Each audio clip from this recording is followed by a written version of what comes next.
और राजौरी से बड़ी खबर से शुरुआत करेंगे। राजौरी के गुंडाखवास के जंगलों में आतंकियों से मुठभेड़, एक आतंकवादी ढेर, 2 से 3 आतंकियों की मौजूदगी बताई जा रही है। तो बेहद अहम खबर राजौरी से, जहां के गुंडाखवास के जंगलों में आतंकियों से मुठभेड़ की यह खबर है। अभी तक की इत्तलात के मुताबिक एक आतंकवादी ढेर, 2 से 3 आतंकियों की मौजूदगी बताई जा रही है। तो राजौरी से ये बड़ी खबर, जहां आतंकियों से मुठभेड़ की यह खबर है। एक आतंकवादी को ढेर किया गया है, 2 से 3 आतंकियों की मौजूदगी बताई जा रही है। खवास एरिया में मौजूद हैं और तस्वीरें आप देख सकते हैं कि किस तरह से इसी रूट से आगे जो है वो जाकर एक बहुत बड़ा इनकाउंटर जो है वो चल रहा है पहाड़ी के ऊपर। और तलाशी अभियान जो है वो पुलिस और सीआरपीएफ के जवान यहाँ पर ले रहे हैं। हर गाड़ी की यहाँ पर तलाशी ली जा रही है और पूरी तरह से चेकिंग के बाद ही उसे आगे जाने की इजाज़त जो है वो, ये पूरा एरिया मैं आपको दिखाऊं तस्वीरों में। इस पहाड़ी के पीछे जो है वो एरिया पड़ता है, खवास का एरिया पड़ता है, जहाँ पर आतंकियों के बीच मुठभेड़ जो है वो इस वक्त जारी है। और वहाँ पर किसी भी आम व्यक्ति को जाने की इजाज़त जो है वहाँ पर नहीं है। सिक्योरिटी के कड़े बंदोबस्त हैं। सीआरपीएफ, आर्मी और पुलिस के जवान जो हैं पूरी तरह से डटे हुए हैं। किसी भी वाहन को वहाँ पर जाने की इजाज़त नहीं है। यहाँ तक ही वाहनों को आने की अनुमति जो है वो दी गई है और पूरी तरह से सख्ती जो है वो बरती जा रही है। पुलिस के तमाम आला अधिकारी भी यहाँ मौजूद हैं और हर आने जाने वाले मैं तस्वीर में दिखाऊंगा कि कोई भी व्यक्ति यहाँ पर जब निकलता है तो उसकी तलाशी जो है वो ली जाती है, उस वाहन को चेक किया जाता है और प्रॉपर चेकिंग के बाद ही आगे जाने की इजाज़त जो है वो दी जाती है। किसी भी शख्स को बिना चेकिंग के यहाँ जाने की इजाज़त नहीं है। और हालांकि गाड़ियों की आमद-रफ्त भी इस पूरे रोड पर बंद रखी गई है। न्यूज़ 18 के लिए राजौरी के गुंडाखवास से मैं शक्ति शर्मा। जम्मू कश्मीर में आर्टिकल 370 हटने के 4 साल पूरे हो चुके हैं। बीजेपी जश्न मना रही है तो महबूबा मुफ्ती समेत कई नेता नजरबंद किए गए। सवाल है कि इन 4 सालों में बदला क्या? बदलाव की बयार को आइए ऐसे समझते हैं। रिपोर्ट के मुताबिक इन 4 सालों में आतंकी घटनाओं में भारी कमी आई है। पिछले 6 महीनों के दौरान एलओसी और आईबी पर घुसपैठ शून्य हो गई है। आखिर ये कैसे संभव हुआ? जानकारी के लिए देखिए ये खास रिपोर्ट।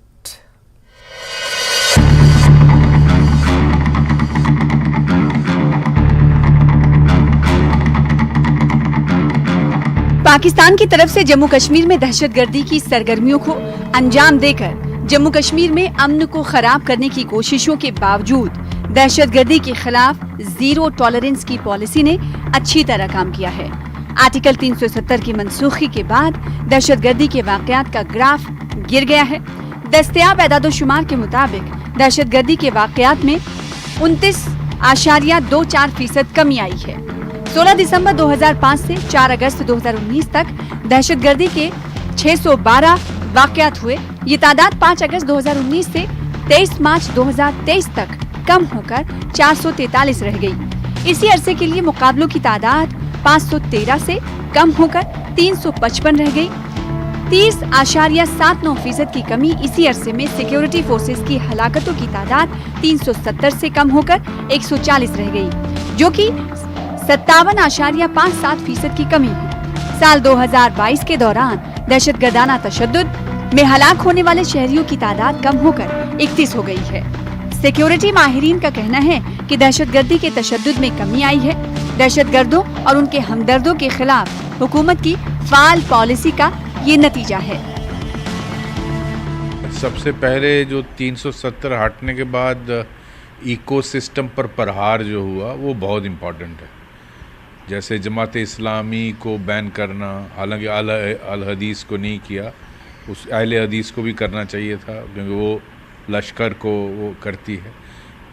इसी तरह हुर्रियत पर एक्शन हुआ लेकिन उसको भी बैन अभी जिस तरह से करना चाहिए था नहीं किया। लेकिन इन पर सब पर सख्ती हुई है और ख़ासकर जो सेंट्रल एजेंसीज़ का प्रेशर रहा along with Jammu and Kashmir police, वो बहुत मिलकर जो केसेस का इन्वेस्टिगेशन हुआ, हवाला ट्रांजैक्शन का हुआ, जो बाहर जाने MBBS और इंजीनियरिंग सीटें पाकिस्तान में देते थे उसके लिए पैसा लेते थे और जितने किस्म की फंडिंग आती थी, ट्रेड से आती थी, उस पर एक कंसर्टेड एक्शन हुआ। और जो इकोसिस्टम, जो OGW नेटवर्क था, जो एम्प्लॉइज़ सरकार में बैठ के या सोसाइटी की इम्पोर्टेंट पोजीशन पे बैठ के टेररिज्म की पाकिस्तान के जो एस्टैब्लिशमेंट है उनकी मदद करते थे, उन पर प्रहार जो हुआ उससे वायलेंस का लेवल कम हुआ है, ये मेरा मानना है। दूसरा सबसे बड़ा कारण ये भी है कि पाकिस्तान की अपनी अंदरूनी हालत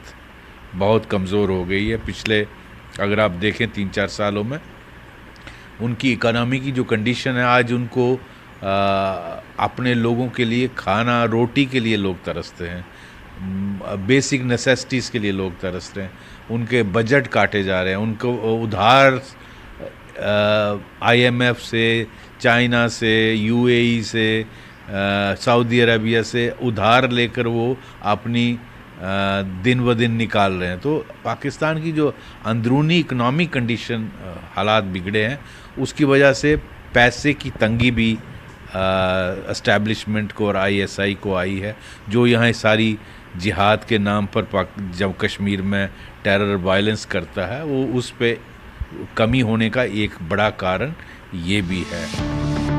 अगरचे पाकिस्तान दहशतगर्दों को हमारी सरजमीन में ढकेलने की हर मुमकिन कोशिश कर रहा है, ताहम सरहदों और LOC पर चौकसी ने उसके मजमूम अज़ायम को नाकाम बना दिया है। HMA की रिपोर्ट के मुताबिक 2021 में दरअंदाजी के 34 वाक़यात हुए हैं, जो 2022 में कम होकर 14 रह गए हैं। पहले 6 माह में दरअंदाजी के वाक़यात की तादाद 0 हो गई है। सिक्योरिटी माहिरीन का कहना है कि दरअंदाजी के वाक़यात में कमी के कई वजूहात हैं। ये बहुत अच्छा साइन है, और इन्फिल्ट्रेशन कम होने से फॉरेन टेररिस्ट का आना कम हो जाएगा, वेपन्स का आना कम हो जाएगा। हालांकि वेपन ड्रॉपिंग के लिए, ड्रग्स के लिए वो ड्रोन्स इस्तेमाल कर रहे हैं, जैसे आपने कहा। तो मैं ये यहाँ ज़रूर कहना चाहता हूँ कि उनकी नीयत में फ़र्क नहीं आया। अगर कोई ये समझे कि टेररिज्म बिल्कुल ख़त्म हो जाएगा, नहीं होगा, क्योंकि आपके जो नेबरिंग कंट्री है पाकिस्तान, उसकी नीयत में कोई तब्दीली नहीं आई। नीयत में आज भी वही खोट है, ब्लीड इंडिया बाय 1000 cuts।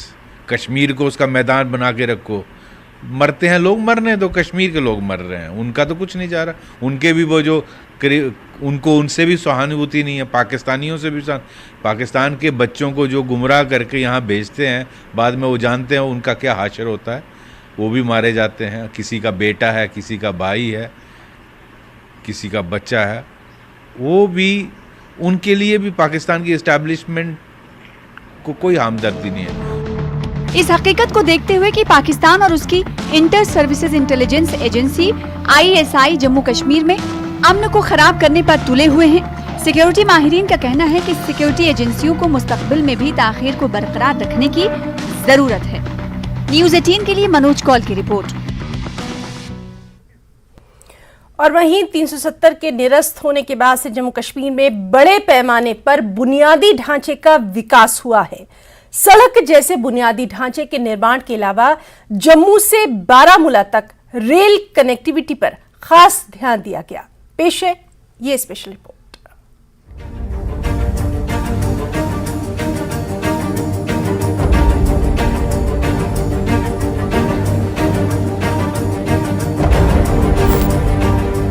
वादी कश्मीर और हिंदुस्तान के दीगर हिस्सों के दरमियान ऑल वेदर कनेक्टिविटी को यकीनी बनाने के लिए मरकजी हुकूमत ने कश्मीर और हिंदुस्तान के दीगर हिस्सों के दरमियान रेलवे कनेक्टिविटी पर खुसूसी जोर दिया है।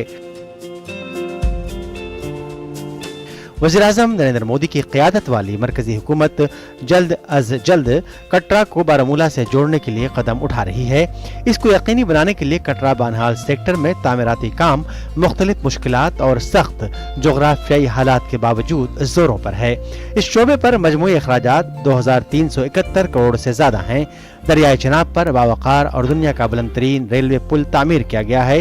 यह पुल 359 मीटर ऊंचा है, जिसकी वजह से ये इंजीनियरिंग का एक कमाल है। मजीद ये कि 37 में से 28 पुल मुकम्मल हो चुके हैं, जबकि 33 सुरंगें तकमील के करीब हैं। इन सुरंगों का 97% तामीराती काम पहले ही मुकम्मल हो चुका है। इस तरह 164 किलोमीटर टनल एरिया में से 160 किलोमीटर मुकम्मल हो चुका है।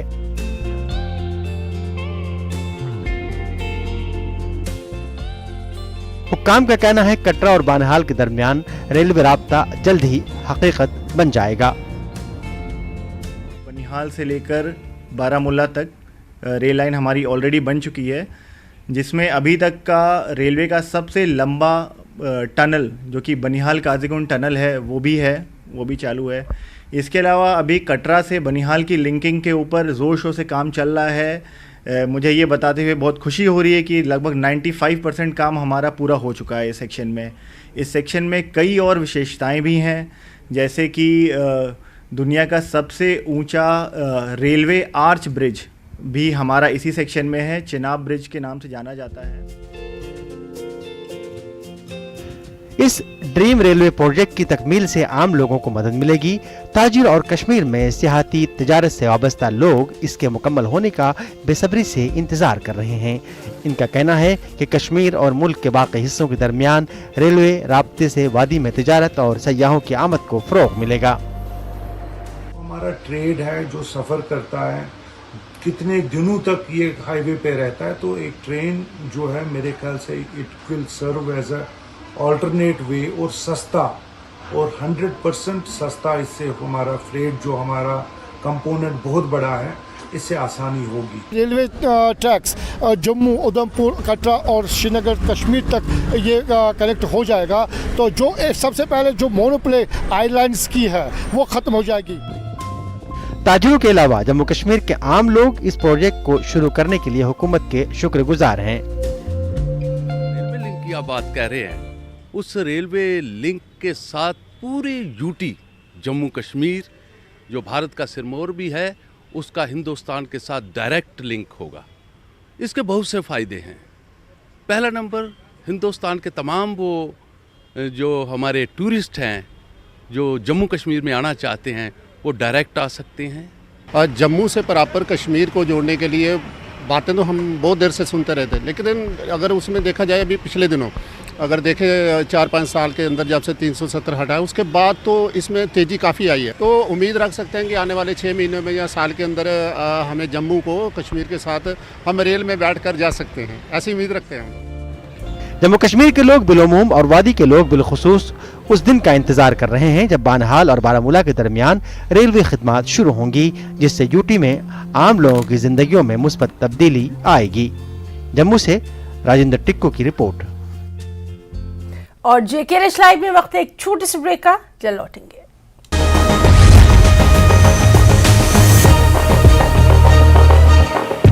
News 18 Network। सोलर में चक्की मोड़ के पास एनएच को बहाल करने का काम जारी है। यहां भूस्खलन से 4 लेन का नामो निशान मिट गया है। मौके पर पहुंची नेटवर्क 18 की टीम ने नेशनल हाईवे को बहाल करने की कोशिशों के बीच यहां फंसे लोगों से बातचीत की।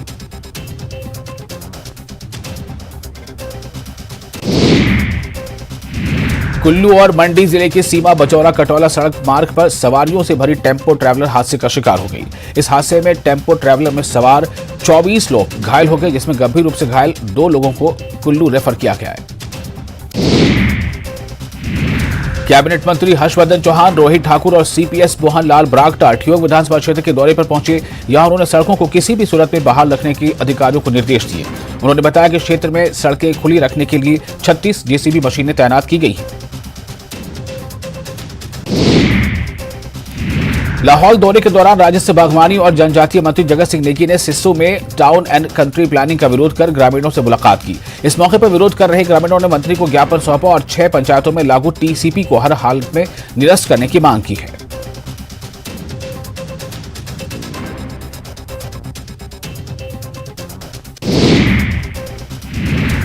शिमला के टाउन हॉल को निजी हाथों में देने के फैसले का पूर्व मेयर संजय चौहान ने विरोध जताया है और फैसला वापस लेने के लिए सीएम को लेटर भी लिखा है। जबकि इस मामले में मेयर सुरेंद्र चौहान ने कहा है कि निवर्तमान भाजपा के नगर निगम ने निजी हाथों में टाउन हॉल को सौंपा था। खराब सोलर सेल्स की रिसाइकलिंग की तकनीक आईआईटी मंडी ने ढूंढ ली है, जिससे खराब सोलर सेल्स को फिर से इस्तेमाल के लायक बनाया जा सकेगा। आईआईटी मंडी के मैकेनिकल और मटेरियल इंजीनियर स्कूल के एसोसिएट प्रोफेसर डॉक्टर सत्यशील रमेश पवार के नेतृत्व में रिसाइकलिंग की तकनीक के शोध को पूर्ण किया गया है। बिलासपुर में एक शख्स ने सरकारी आवास में धारदार हथियार से हमला कर एक युवक को घायल कर दिया। यह शख्स चोरी के इरादे से करियर बॉय के रूप में आया था। आपदा प्रबंधन प्राधिकरण ने सिरमौर में 3 दिवसीय विशेष कार्यशाला का आयोजन किया। इस कार्यशाला में विभिन्न विभागों के तकनीकी कर्मचारियों और पंचायत प्रतिनिधियों को भवन निर्माण संबंधी सुरक्षा जानकारी दी जा रही है।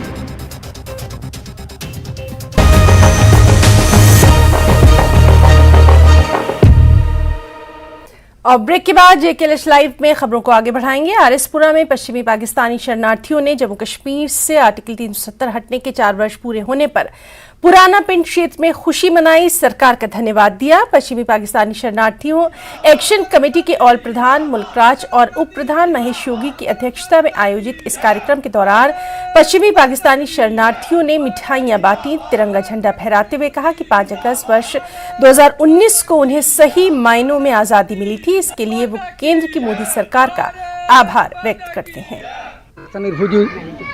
और मैं 75 साल से हमारे को 2019 में हमारे को आज़ादी मिली और भारतीय जनता पार्टी भाई नरेंद्र भाई मोदी ने हमारे को बहुत एक खुशी प्राप्त की और 370-35 तोड़ी।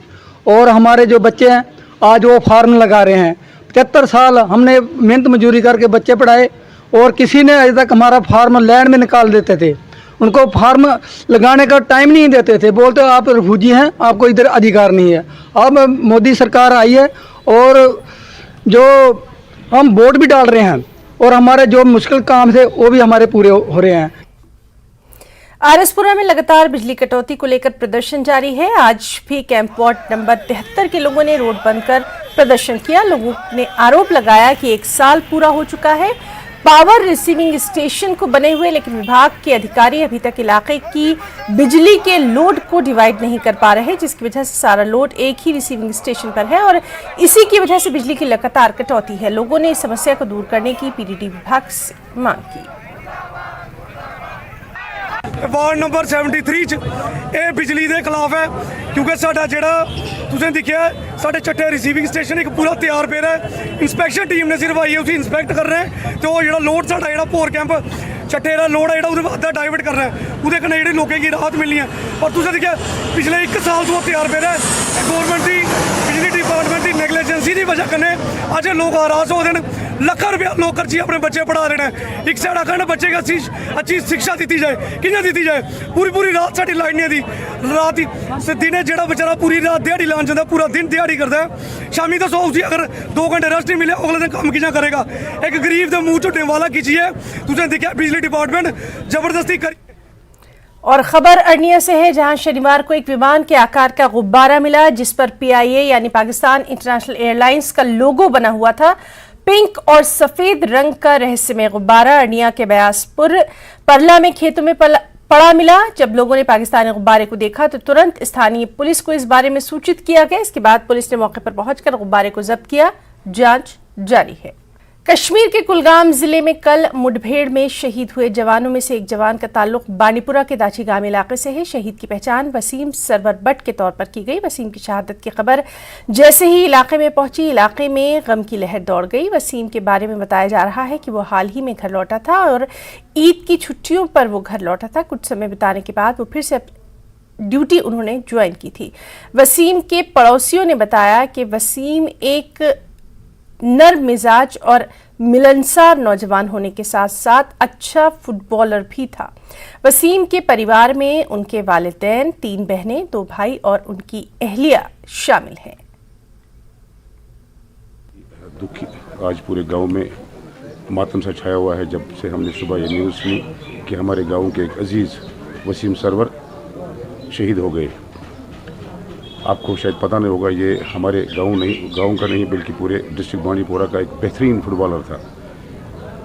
इसने जब ये छोटा था मेरे कोचिंग के अंडर इसने फुटबॉल खेलना सीखा। माशाल्लाह काफ़ी तरक्की की इसने और ये फौज में भर्ती हो गया और वहाँ भी इसने इस गेम को जारी रखा। ये लड़का कम्प्लीटली डाउन टू अर्थ था, किसी से कोई बात नहीं, कोई लेना नहीं, कोई देना नहीं, डिसिप्लिन लड़का था, बहुत ही अच्छा लड़का था। इसके मैनर्स काफ़ी अच्छे थे। आप यहाँ आए, आपने देखा कि पूरे गांव में एक पूरा मातम छाया हुआ है। सुबह से लेकर अभी तक न किसी ने चाय पी है, खाने की तो बात ही नहीं है। JKEDI पामपोर द्वारा एंटी करप्शन ब्यूरो और जिला प्रशासन पुलवामा के सहयोग से भ्रष्टाचार विरोधी दिवस मनाया गया और इसमें निदेशक EDI एजाज अहमद भट्ट, एडीसी अवंतीपुरा और भ्रष्टाचार निरोधक ब्यूरो के अधिकारी मौजूद रहे। इस मौके पर भ्रष्टाचार के खिलाफ एकजुट होने पर जोर दिया गया। समाज में भ्रष्टाचार के दुष्परिणाम और समाज को स्वच्छ रखने का संकल्प भी यहां लिया गया। जो सीनियर अफसर थे एंटी करप्शन ब्यूरो के, उन्होंने भी इसमें शमूलियत की और इसमें जो डिस्ट्रिक्ट एडमिनिस्ट्रेशन पुलवामा थी उसमें भी शमूलियत की। खासकर इसमें जो एसएसपी वहीद साहब थे या एडीसी पुलवामा फयाज साहब, एडीसी अवंतीपुरा शाल साहब और दूसरे सीनियर अफसरान थे, उन्होंने शिरकत की और मुलाजमों को यही तलकीन किया गया कि हम अपने माशरे को करप्शन से साफ शफाफ रखेंगे और कोशिश करेंगे कि लोगों की खिदमत करने की जो भी हमारे डोमेन में आता है तो उसको हम डिस्पोजेबल जो करें, टाइम बाउंड मैनर में वो चीज़ें की जाए और ज़्यादा से ज़्यादा कोशिश की जाए कि हमारा जो जम्मू कश्मीर है वो तरक्की की राह पर चले और अच्छे काम हो जाएं। तो इसी पर आज तवज्जो दी गई। युवा सेवा एवं खेल विभाग पुलवामा द्वारा हॉकी टर्फ पर खेले गए डॉक्टर श्यामा प्रसाद मुखर्जी के इस हॉकी टूर्नामेंट में कश्मीर डिवीजन के 10 जिलों की हॉकी टीमों ने हिस्सा लिया। यूटी सरकार ने पुलवामा में लगभग 5 करोड़ रुपए की लागत से विश्व स्तरीय हॉकी टर्फ का निर्माण किया है। इस पर पहली बार डिवीजन सतह की हॉकी प्रतियोगिता आयोजित की गई। फाइनल मैच बारामूला और बानीपुरा की टीमों के बीच खेला गया। फाइनल प्रतियोगिता में डीसी पुलवामा डॉक्टर बशारत कय्यूम मुख्य अतिथि रहे। इसके बाद में जीतने वाली टीम को पुरस्कार वितरित किए गए।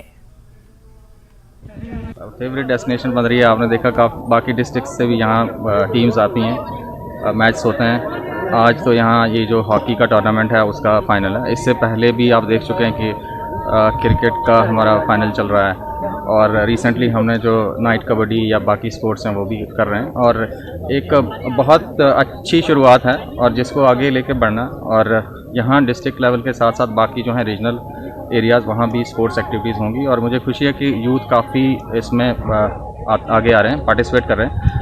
और डिस्ट्रिक्ट एडमिनिस्ट्रेशन और साथ साथ में जो है district youth service and sports department और बाकी जितने स्टेक होल्डर, खासतौर से हमारे यहाँ पे यूथ भी है, यूथ क्लब्स हैं या लेकिन अब हमें लगता है कि हमारे यहाँ से भी कश्मीर से भी लड़के जाएंगे इंटरनेशनल खेल के लिए। यहाँ पे कम से कम 5 करोड़ का प्रोजेक्ट जो है हमें गवर्नमेंट ने दिया है। अब हमें चाहिए इसका बेनिफिट उठाना। मैं सबसे रिक्वेस्ट करता हूँ कि आप प्लीज़ एस्ट्रोटर्फ पे आइए और खेलिए, अपना टाइम इसमें दीजिए जाके। और जेके लाइव में फिलहाल इतना ही। नमस्कार।